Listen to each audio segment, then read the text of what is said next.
നമസ്കാരം. ഇത് first year sociology ക്ലാസ്സിൻ്റെ രണ്ടാമത്തെ ടെക്സ്റ്റ് ബുക്കിലെ ഒന്നാമത്തെ ചാപ്റ്റർ, അതിൽ രണ്ടാമത്തെ ക്ലാസ്സാണ്.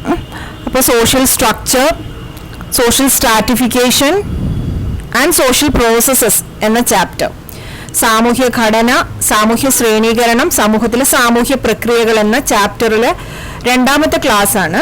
ഈ ഒരു ക്ലാസ്സിൽ നമ്മൾ പഠിക്കാൻ പോകുന്നത് എന്താണ് സാമൂഹ്യ പ്രക്രിയകൾ എന്നുള്ളതാണ്. സോഷ്യൽ സ്ട്രക്ചർ അഥവാ സാമൂഹിക ഘടനയെക്കുറിച്ച് നമ്മൾ പഠിച്ചു കഴിഞ്ഞു. ഇന്ന് നമ്മൾ പഠിക്കുന്നത് സാമൂഹ്യ പ്രക്രിയകളാണ്. അപ്പൊ ഇതിന്റെ എല്ലാം ഒരു ഇൻട്രൊഡക്ഷൻ മാത്രമാണ് ഈ ചാപ്റ്ററിൽ നമ്മൾ പഠിക്കുന്നത്. സാമൂഹ്യ ഘടന എന്ത് എന്നൊരു തിരിച്ചറിവ് മാത്രമാണ് നമുക്ക് വേണ്ടത്. ഇനി സാമൂഹ്യ പ്രക്രിയകൾ എന്താണെന്ന് നമുക്ക് നോക്കാം. നമ്മുടെ ടെക്സ്റ്റ് ബുക്കിനകത്ത് സാമൂഹ്യ പ്രക്രിയകളെ ഒരു നിർവചനമായിട്ടൊന്നും തന്നിട്ടില്ല. പക്ഷെ നമ്മൾ കഴിഞ്ഞ പഴയ കാലങ്ങളിലെ പുസ്തകങ്ങളിൽ നിന്നുള്ള ഒരു നിർവചനം എടുത്ത് ഇവിടെ പറയുന്നുണ്ട്. സാമൂഹ്യ പ്രക്രിയകൾ എന്നാൽ ആവർത്തിച്ചുണ്ടാകുന്ന പലതരം സാമൂഹ്യ സമ്പർക്കങ്ങളെയാണ് സാമൂഹ്യ പ്രക്രിയകൾ എന്ന് പറയുന്നത്. ആവർത്തിച്ചുണ്ടാകുന്ന പലതരം സാമൂഹ്യ സമ്പർക്കങ്ങളെ ആണ് എന്ത് പറയുന്നത്? സാമൂഹ്യ പ്രക്രിയകൾ എന്ന് പറയുന്നത്. താഴോട്ട് വരുമ്പോൾ നിങ്ങൾക്ക് കുറച്ചും കൂടെ ക്ലിയർ ആകും. അപ്പോൾ സാമൂഹ്യ പ്രക്രിയകളുടെ ഇംഗ്ലീഷ് സോഷ്യൽ പ്രോസസ് എന്നാണ്. Social process refers to forms of social interaction. Forms of social interaction, സാമൂഹ്യ സമ്പർക്കങ്ങൾ അല്ലെങ്കിൽ പരസ്പര പ്രവർത്തനം എന്ന് പറയാം. Forms of social interaction that occurs repeatedly, ആവർത്തിച്ചുണ്ടാകുന്ന തരം സോഷ്യൽ ഇന്ററാക്ഷൻസിനെയാണ് സോഷ്യൽ പ്രോസസ് എന്ന് പറയുന്നത്. അത് ഒന്നാമത്തെ ഡെഫിനിഷനാണ്. അപ്പോൾ സൗകര്യം അനുസരിച്ച് നിങ്ങൾക്ക് പഠിക്കാം. ഇത് ഒന്നാമത്തെ ഡെഫിനിഷനും ഇത് രണ്ടാമത്തതുമാണ്. രണ്ടാമത്തെ നമുക്ക് നോക്കാം. വ്യക്തികൾ അല്ലെങ്കിൽ ഗ്രൂപ്പുകൾ പരസ്പര പ്രവർത്തനം നടത്തുന്നതും സാമൂഹ്യ ബന്ധത്തിൽ ഏർപ്പെടുന്നതുമായ രീതികളാണ് സാമൂഹ്യ പ്രക്രിയകൾ. വ്യക്തികൾ അല്ലെങ്കിൽ ഗ്രൂപ്പുകൾ എങ്ങനെയാണ് പരസ്പരം പ്രവർത്തനം നടത്തുന്നത്, സാമൂഹ്യ ബന്ധങ്ങളിൽ ഏർപ്പെടുന്നത്, അങ്ങനെ ആ ഏർപ്പെടുന്ന രീതികളെയാണ് സാമൂഹ്യ പ്രക്രിയകൾ എന്ന് പറയുന്നത്.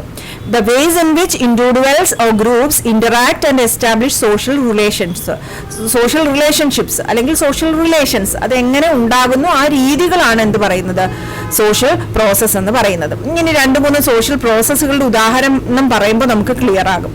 സഹകരണം, സംഘർഷം, മത്സരം എന്നിവ പ്രധാനപ്പെട്ട സാമൂഹ്യ പ്രക്രിയകളാണ്. ഇനി താഴേക്ക് വരുമ്പോൾ നമ്മൾ മറ്റൊരു പ്രക്രിയയും കൂടെ പഠിക്കും. സമരസപ്പെടൽ എന്ന് പറയും അതിന്.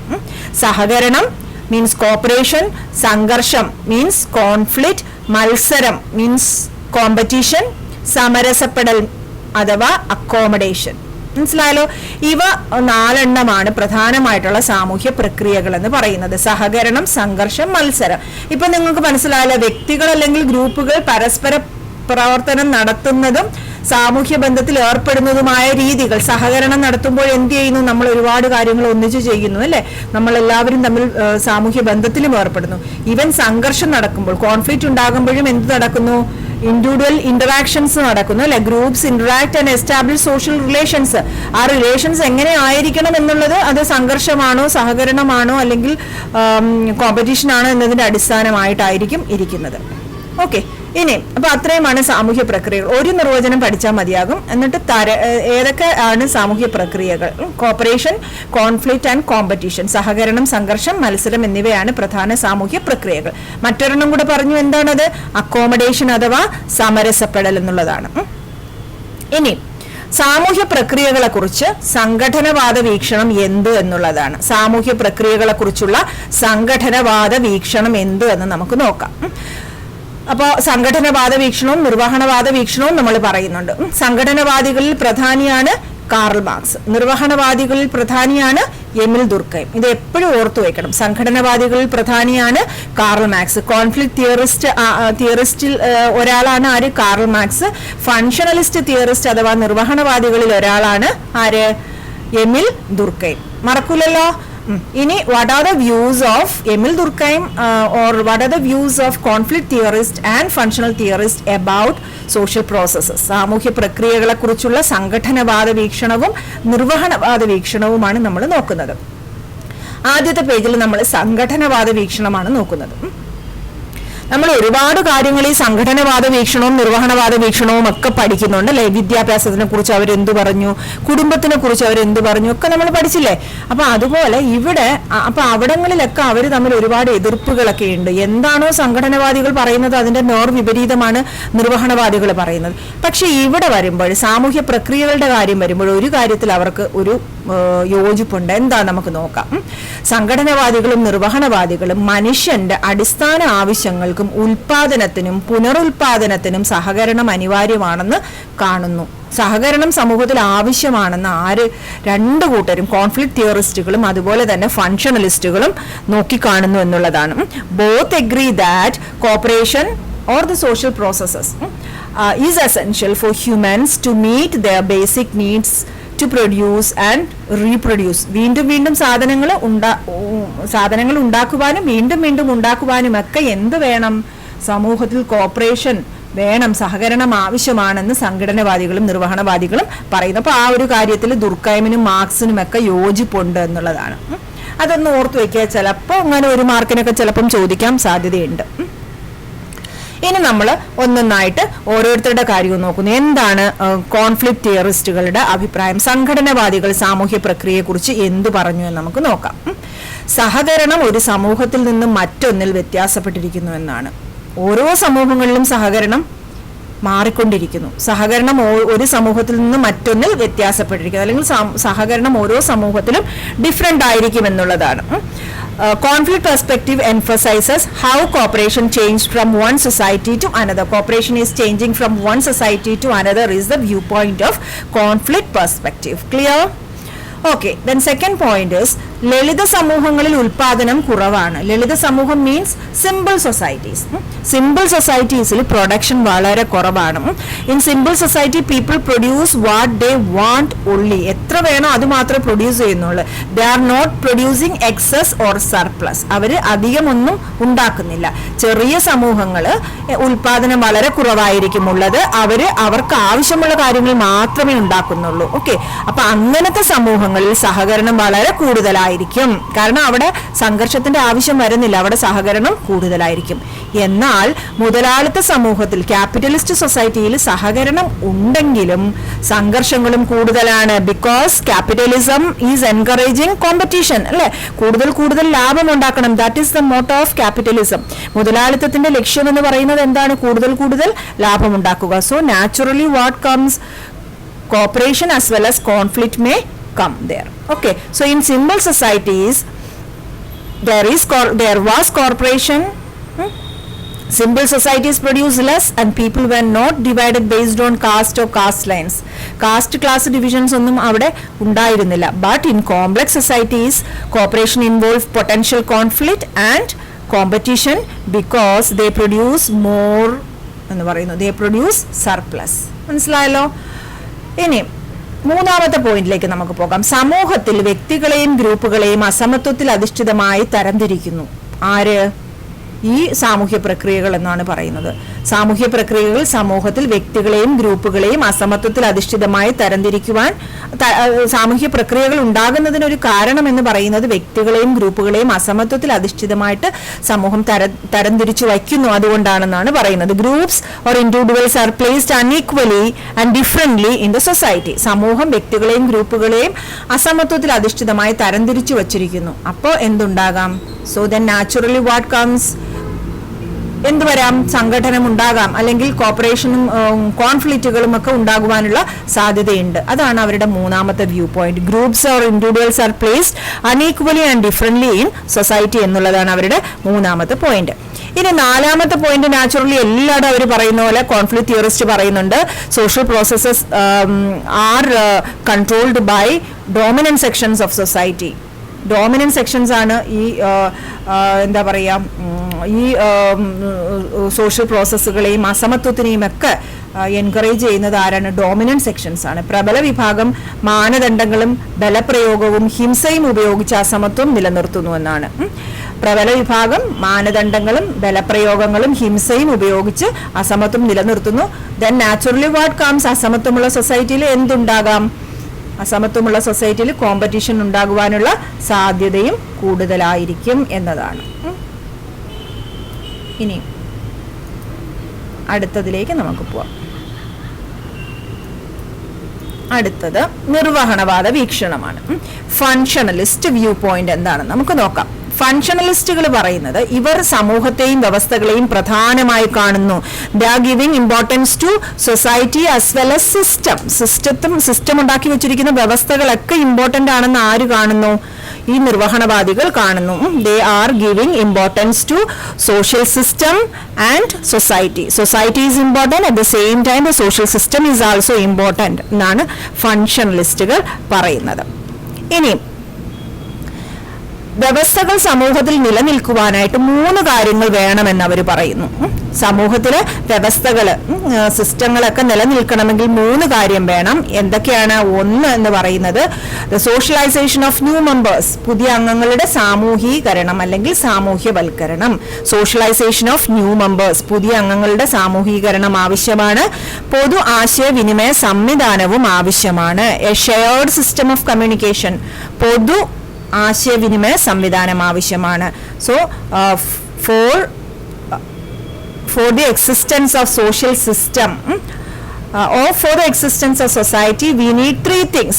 Which are they? First one is socialization of new members. പുതിയതായിട്ട് ജനിക്കുന്ന ആളുകളെ എന്ത് ചെയ്യണം? സാമൂഹീകരണം, സാമൂഹ്യവൽക്കരണം നടത്തണം. 2, A shared system of communication, പൊതു ആശയവിനിമയ സംവിധാനം വേണം. എന്ന് പറഞ്ഞാൽ എന്താണ്? എല്ലാവർക്കും മനസ്സിലാകുന്ന ഒരു ഭാഷ വേണം, അല്ലേ? എല്ലാവർക്കും മനസ്സിലാകുന്ന എഴുത്തുഭാഷയോ ആംഗ്യഭാഷയോ ഒക്കെ വേണം. അതാണ് ഒരു പൊതു ആശയവിനിമയ സംവിധാനം എന്ന് പറയുന്നത്. 3, വ്യക്തികളുടെ പങ്ക് നിർണ്ണയിക്കൽ. ആരെന്ത് ചെയ്യണം? അമ്മയാണ്, അച്ഛനാണ്, മകനാണ്, മകളാണ്, ടീച്ചറാണ്, ഡോക്ടറാണ് തുടങ്ങിയിട്ടുള്ള പങ്ക് നിർണ്ണയിക്കലും എവിടെ വേണം? സമൂഹത്തിൽ വേണമെന്ന് ആര് പറയുന്നു? നിർവഹണവാദികൾ പറയുന്നു. So methods of assigning individuals to their roles are the 3 conditions required for a society's existence and smooth functioning. ഒരു സമൂഹം സ്മൂത്തായിട്ട് മുന്നോട്ട് പോകണം, ഒരു സമൂഹം നിലനിർത്തണമെങ്കിൽ സോഷ്യലൈസേഷൻ ഓഫ് ന്യൂ മെമ്പേഴ്സ് വേണം, ഷെയർഡ് സിസ്റ്റം ഓഫ് കമ്മ്യൂണിക്കേഷൻ വേണം, അതുപോലെ methods of assigning individuals their duties, their roles എന്നുള്ളതാണ്. പുതിയ അംഗങ്ങളുടെ സാമൂഹ്യവൽക്കരണം, പൊതു ആശയവിനിമയ സംവിധാനം എന്ന് പറയുമ്പോൾ അത് ആംഗ്യഭാഷയാകാം അല്ലെങ്കിൽ എഴുത്തും വായനയും ഒക്കെ ആകാം. അത് പൊതുവായിരിക്കണം ആ സമൂഹത്തിൽ. അതുപോലെ വ്യക്തികളുടെ പങ്ക് നിർണ്ണയിക്കൽ, ആരെന്ത് കടമകൾ ചെയ്യണം എന്നുള്ള പങ്ക് നിർണ്ണയിക്കലും സൊസൈറ്റിയിൽ ആവശ്യമാണ്. സൊസൈറ്റിയുടെ നിലനിൽപ്പിനും അതുപോലെ സ്മൂത്ത് ആയിട്ടുള്ള ഫങ്ഷനിങ്ങിലും മുന്നോട്ട് പോകാനും അത് ആവശ്യമെന്ന് നിർവഹണവാദികൾ പറയുന്നു. ഇനിയും സാമൂഹ്യ പ്രക്രിയകളായ മത്സരം, സംഘർഷം, സഹകരണം ഇവയുടെ ലക്ഷ്യം സാമൂഹ്യ വ്യവസ്ഥ നിലനിർത്തുക എന്നതാണ്. ഈ സാമൂഹ്യ പ്രക്രിയകളെ പോസിറ്റീവായിട്ടാണ് നിർവഹണവാദികൾ നോക്കിക്കാണുന്നത്. The functionalist theorist view these corporation, conflict and the competition as എന്താണ്? To fulfill these things are there to fulfill the aims of society. ഈ സൊസൈറ്റിയുടെ ലക്ഷ്യങ്ങൾ മെയിൻറ്റെയിൻ ചെയ്യുന്നതിന് നിലനിർത്തുന്നതിന് വേണ്ടിയിട്ടാണ് ഈ സാമൂഹ്യ പ്രക്രിയകൾ ഉള്ളത് എന്നാണ് ഫങ്ഷണലിസ്റ്റുകൾ പറയുന്നത്. ഇപ്പൊ മനസ്സിലായല്ലോ. ഇപ്പൊ നമ്മൾ എന്തൊക്കെ പഠിച്ചു? എന്താണ് സോഷ്യൽ പ്രോസസ് എന്ന് മനസ്സിലാക്കി. അതുപോലെ തന്നെ സോഷ്യൽ പ്രോസസ്സുകൾ, പ്രധാനപ്പെട്ട സോഷ്യൽ പ്രോസസ്സുകൾ ഏതെല്ലാം എന്ന് പഠിച്ചു. പിന്നെ നമ്മൾ പഠിച്ചത് സാമൂഹ്യ പ്രക്രിയകളെ കുറിച്ച് നിർവഹണവാദികൾ എന്തു പറഞ്ഞു, സാമൂഹ്യ പ്രക്രിയകളെ കുറിച്ച് സംഘടനവാദികൾ എന്ത് പറഞ്ഞു. The view points of conflict theorist and functional theorist. എല്ലാത്തിനും നമ്മൾ ഏകദേശം ഒരു 3 പോയിന്റ് വീതം പറഞ്ഞു. അതുപോലെ തന്നെ ഫങ്ഷണലിസ്റ്റ് അവിടെ സമൂഹത്തിന്റെ നിലനിൽപ്പിന് വേണ്ടിയിട്ട് 3 കാര്യങ്ങൾ വേണമെന്ന് പറഞ്ഞു. അത് socialisation of new members, a shared system of communication and methods of assigning duties to individuals based on their roles. പുതിയ അംഗങ്ങളുടെ സാമൂഹ്യവൽക്കരണം, പൊതു ആശയവിനിമയ സംവിധാനം, വ്യക്തികളുടെ പങ്ക് നിർണ്ണയിക്കൽ എന്നിവ ഒരു സമൂഹത്തിന്റെ നിലനിൽപ്പിന് ആവശ്യമാണെന്നും നിർവഹണവാദികൾ പറയുന്നു. ഓക്കെ, ഇനി നമ്മൾ എന്താണെന്ന് പറയുക താഴോട്ട് പഠിക്കാൻ പോകുന്നത്. അപ്പം നമ്മൾ സോഷ്യൽ സ്ട്രക്ചർ അഥവാ സാമൂഹ്യ ഘടന പഠിച്ചു. പിന്നെ നമ്മൾ സോഷ്യൽ പ്രോസസ്സിന്റെ ഒരു ഇൻട്രൊഡക്ഷൻ പഠിച്ചു. കോൺഫ്ലിക്റ്റ് തിയറിസ്റ്റിന്റെയും ഫങ്ഷണലിസ്റ്റ് തിയറിസ്റ്റിന്റെയും വ്യൂ പോയിന്റുകളും പഠിച്ചു. ഇനി നമ്മൾ മുകളിൽ പറഞ്ഞ സോഷ്യൽ പ്രോസസ്സുകളായ കോപ്പറേഷൻ, കോൺഫ്ലിക്റ്റ്, കോമ്പറ്റീഷൻ, ഇത് 3 കുറിച്ചും കുറേശ്ശെ കാര്യങ്ങൾ പഠിക്കുന്നു. അത്രയും ആകുമ്പോൾ നമ്മുടെ ഈ ഒരു ചാപ്റ്റർ ഇവിടെ തീരുന്നതാണ്. സഹകരണം എന്ന ആദ്യത്തെ ഒരു സോഷ്യൽ പ്രോസസ്സിനെയാണ് നമ്മൾ പഠിക്കുന്നത്. കോപ്പറേഷൻ അഥവാ സഹകരണം എന്ത്, what is corporation, what are the 2 types of cooperation എന്നുള്ളതാണ് നമ്മൾ പഠിക്കുന്നത്. ഓക്കെ, അപ്പോൾ അത് നമുക്കൊന്ന് ഡീറ്റെയിൽ ആയിട്ട് പോകാം. സമൂഹത്തിലെ അംഗങ്ങൾ ഒന്നിച്ച് പരസ്പര ധാരണയോടെ ഒരു ലക്ഷ്യം കൈവരിക്കാൻ പ്രവർത്തിക്കുന്നതിനെ സഹകരണം എന്ന് പറയുന്നു. സമൂഹത്തിലെ അംഗങ്ങൾ ഒന്നിച്ച് ചേർന്നുകൊണ്ട് പരസ്പര ധാരണയോടുകൂടി ഒരു ലക്ഷ്യം കൈവരിക്കുവാനായിട്ട് പ്രവർത്തിക്കുമ്പോൾ എന്തുണ്ടാകുന്നു? സഹകരണം ഉണ്ടാകുന്നു. Corporation is A form of interaction in which 2 or more people work for the enhancement of a common end. സമൂഹത്തിലെ 2 or അതിലധികമോ ആളുകൾ ഒന്നിച്ച് പരസ്പര ധാരണയോടുകൂടി ഒരു ലക്ഷ്യം കൈവരിക്കുവാൻ പ്രവർത്തിക്കുന്നതിനെ സഹകരണം എന്ന് പറയുന്നു. മനസ്സിലായല്ലോ? അപ്പോൾ സഹകരണത്തിൽ എന്തുണ്ട്? നമ്മൾ എന്തിനാ ഒന്നിച്ച് പ്രവർത്തിക്കുന്നത്? നമുക്കൊരു ലക്ഷ്യമുണ്ട്. ആ ലക്ഷ്യം നടപ്പിലാക്കുന്നതിന് വേണ്ടിയിട്ടായിരിക്കും, അല്ലെ? നമ്മളിപ്പോൾ NSSന്റെ ഒരു പ്രോഗ്രാം, ഒരു എന്താ പറയാ, ഒരു ക്ലീനിങ് നമ്മൾ നടത്തുന്നു. എന്തായിരിക്കും നമ്മുടെ ലക്ഷ്യം? നമ്മുടെ സ്കൂൾ ക്ലീൻ ആക്കുക എന്ന ലക്ഷ്യമാണ്. അതുകൊണ്ടാണ് നമ്മൾ എല്ലാവരും സഹകരിച്ചുകൊണ്ട് അവിടെ ഒന്നിച്ച് പ്രവർത്തിക്കുന്നത്, അല്ലെ? അവിടെ സഹകരണമാണുള്ളത്. ചിലപ്പം അവിടെ സംഘർഷവും ഉണ്ടാകും. ഒന്നിച്ച് ഈ ക്ലീൻ ചെയ്യുന്നതിനിടയിൽ ചിലപ്പം എവിടെയെങ്കിലും എന്തെങ്കിലും പ്രശ്നങ്ങൾ ഉണ്ടായാലും എന്തും ഉണ്ടാകാം, സംഘർഷവും ഉണ്ടാകാം, അല്ലെ? ഒരു സ്കൂളിനകത്ത് തന്നെ നമുക്ക് ഈ പറയുന്ന എല്ലാ സാമൂഹ്യ പ്രക്രിയകളെയും കാണാൻ സാധിക്കുന്നു. സഹകരണം കാണാം, കോമ്പറ്റീഷൻ കാണാം, പരീക്ഷ വരുമ്പോൾ നിങ്ങളുടെ മത്സരം നമുക്ക് കാണാം, അല്ലേ? അതുപോലെ തന്നെ സംഘർഷവും കാണാം. ചിലപ്പം 2 മാർക്കുകൾ ഒരേപോലെയുള്ള വ്യക്തികൾ തമ്മിൽ ഭയങ്കര സംഘർഷങ്ങളൊക്കെ ചില സ്ഥലങ്ങളിൽ ഉണ്ടാകാറുണ്ട്.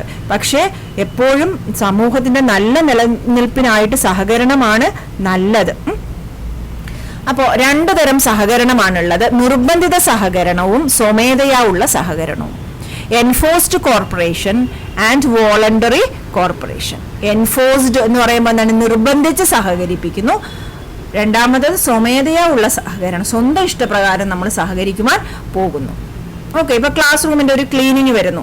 ചിലപ്പോൾ കുറച്ച് കുട്ടികൾക്ക് ക്ലീൻ ചെയ്യുന്ന ഇഷ്ടമായിരിക്കില്ല. അപ്പോൾ അവർ അവിടെ ഇവിടെയൊക്കെ കറങ്ങി നിൽക്കും. അവരെയൊക്കെ നമ്മൾ എന്ത് ചെയ്യണം? നിർബന്ധിച്ച് നമ്മളൊരു ഗ്രൂപ്പാണെന്നും ഗ്രൂപ്പിന്റെ നന്മയ്ക്ക് വേണ്ടി എല്ലാവരും ഇത് ചെയ്യണമെന്നും ഒക്കെ പറഞ്ഞിട്ട് അവരെ നമ്മൾ വിളിച്ചു കൊണ്ടുവരേണ്ട ഒരവസ്ഥ ചിലപ്പോൾ ഉണ്ടായിരിക്കും. അപ്പോൾ അത് എൻഫോഴ്സ്ഡ് കോർപ്പറേഷൻ ആണ്. ചില ആൾക്കാർ സ്വമേധയാ വന്നിട്ട് കാര്യങ്ങളൊക്കെ ചെയ്തു തരും. ഓക്കെ, അപ്പോൾ സഹകരണം അഥവാ കോർപ്പറേഷൻ 2 ടൈപ്പാണുള്ളത്, എൻഫോഴ്സ്ഡും വോളണ്ടറിയും. നമുക്ക് ഓരോന്നും എന്താണെന്ന് നോക്കാം. Voluntary cooperation is a cooperation in which members cooperate voluntarily. സ്വന്തം ഇഷ്ടപ്രകാരം അവർ that means with their own will they are cooperating. Then enforced cooperation is a cooperation in which എന്താണ്? എന്തെങ്കിലും ചിലപ്പം പേടിച്ചിട്ടായിരിക്കും, സം ലാസ് അല്ലെങ്കിൽ ആരെങ്കിലും ഇൻഫ്ലുവൻസ് ആരെങ്കിലും എടുത്തിട്ട് അടിക്കുകയോ തുടങ്ങിയിട്ടുള്ള പേടി കൊണ്ട് നമ്മൾ എന്ത് ചെയ്യുന്നു? സഹകരിക്കുന്നു. അതാണ് എൻഫോഴ്സ്ഡ് കോർപ്പറേഷൻ എന്ന് പറയുന്നത്. ഓക്കെ, നമുക്ക് നോക്കാം. അതിനകത്ത് 2-3 ഉദാഹരണങ്ങൾ ഇവിടെ തന്നിട്ടുണ്ട്. അപ്പൊ ഇവിടെ ഇതിന് വേണമെങ്കിൽ ഇതിനൊരു നിർവചനം ചോദിച്ചാൽ നിങ്ങൾക്ക് എഴുതാം. നിർബന്ധിത സഹകരണം എന്നാൽ മറ്റ് ആരുടെയെങ്കിലും നിർബന്ധം മൂലമോ അല്ലെങ്കിൽ നിയമത്തിലുള്ള പേടി മൂലമോ സഹകരിക്കുന്നു. സ്വമേധയാ ഉള്ള സഹകരണം എന്നാൽ സ്വന്തം ഇഷ്ടപ്രകാരം സ്വമേധയാ നാം സഹകരിക്കുമ്പോൾ അത് സ്വമേധയാ ഉള്ള സഹകരണമാകുന്നു. ഉദാഹരണത്തിന് ചില കുടുംബങ്ങളിൽ സ്വത്ത് ആൺമക്കൾക്ക് നൽകുന്നുണ്ട്. നിങ്ങൾക്കറിയാം, ചില ഫാമിലികളിലൊക്കെ സ്വത്തുക്കൾ പെൺകുട്ടികൾക്ക് കൊടുക്കാറില്ല. അപ്പൊ ചില ക്രിസ്ത്യൻ ഫാമിലീസിലൊക്കെ ഇപ്പോഴും പെൺമക്കൾക്ക് അമർഷമുണ്ട് ആ കാര്യത്തിൽ. അപ്പൊ അവര് എന്നാലും കുടുംബത്തിലെ ഓരോ ഫങ്ഷൻസ് ഒക്കെ വരുമ്പോൾ അവരവിടെ എൻഫോഴ്സ്ഡ് കോർപ്പറേഷൻ കാണിക്കാറുണ്ട്. കാരണം ഫാമിലിയുടെ നിലനിൽപ്പിനായിട്ടും അവർക്ക് അവരുടെ സഹോദരങ്ങളെയും ഭാര്യമാരെയും വെറുപ്പിക്കാൻ വയ്യാത്തത് കൊണ്ടും അവരെന്ത് ചെയ്യുന്നു? They are cooperating ഇൻവോളണ്ടറിലി. ഇഷ്ടമില്ലാതെ വന്നിട്ട് അവർ ബലപ്രയോഗത്തിലൂടെ അല്ലെങ്കിൽ സ്വമനസാലല്ലാതെ അവർ കോപ്പറേഷൻ നടത്തുന്നു. അതാണ് നിർബന്ധിത സഹകരണം.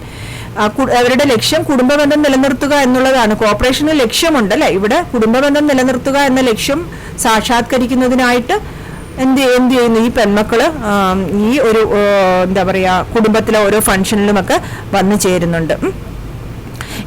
Usually in Christian families where the property is given to sons, daughters wouldn't claim their share even though law favors them.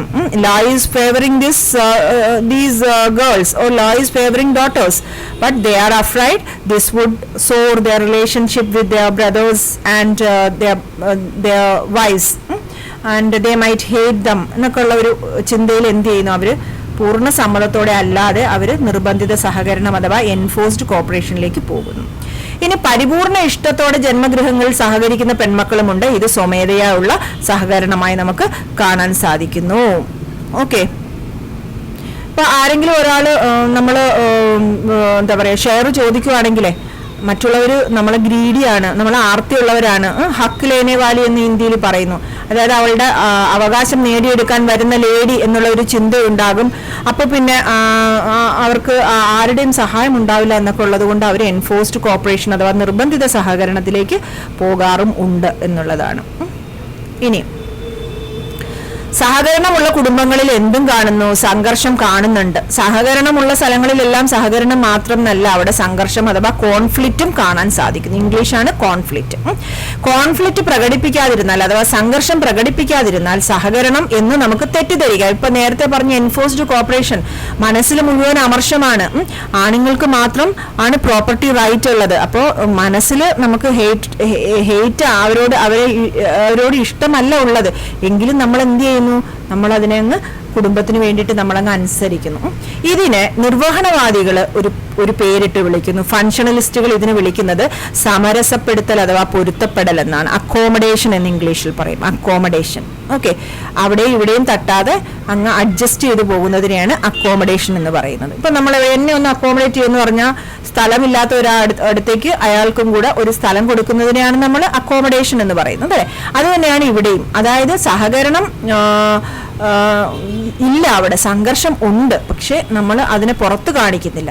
പക്ഷെ അതിന്റെ അർത്ഥം അവിടെ സഹകരണം ഉണ്ടെന്നല്ല. അവിടെ എന്താ ഉള്ളത്, അവിടെ സമരസപ്പെടൽ അഥവാ പൊരുത്തപ്പെടലാണുള്ളത്, അവിടെ അക്കോമഡേഷൻ ആണ് ഉള്ളത്. അപ്പോൾ സംഘർഷം ഉണ്ടെങ്കിലും അത് പുറത്ത് പ്രകടിപ്പിക്കാതെ സഹകരണം കാണിക്കുന്നു. ഇതിനെ നിർവഹണവാദികൾ സമരസപ്പെടൽ അഥവാ പൊരുത്തപ്പെടൽ എന്ന് പറയുന്നു. Even though there is conflict in our mind, we are moving towards cooperation or we are expressing cooperation, and functionalists call this type of social process as accommodation. Clear? ഉദാഹരണത്തിന് സ്ത്രീകൾ പിതൃസ്വത്ത് ചോദിക്കാതെ മനസ്സിലെ സംഘർഷം അടക്കി സഹകരണത്തോട് പോകുന്നു. ഇതിനെ സമരസപ്പെടുത്തൽ എന്ന് പറയുന്നു. സ്ത്രീകൾ പിതൃസ്വത്ത് ചോദിക്കാതെ മനസ്സിലെ സംഘർഷം അടക്കി സഹകരണത്തോട് മുന്നോട്ട് പോകുന്നു. ഇതിനെ സമരസപ്പെടലെന്ന് പറയുന്നു. ഇത്രയാണ്.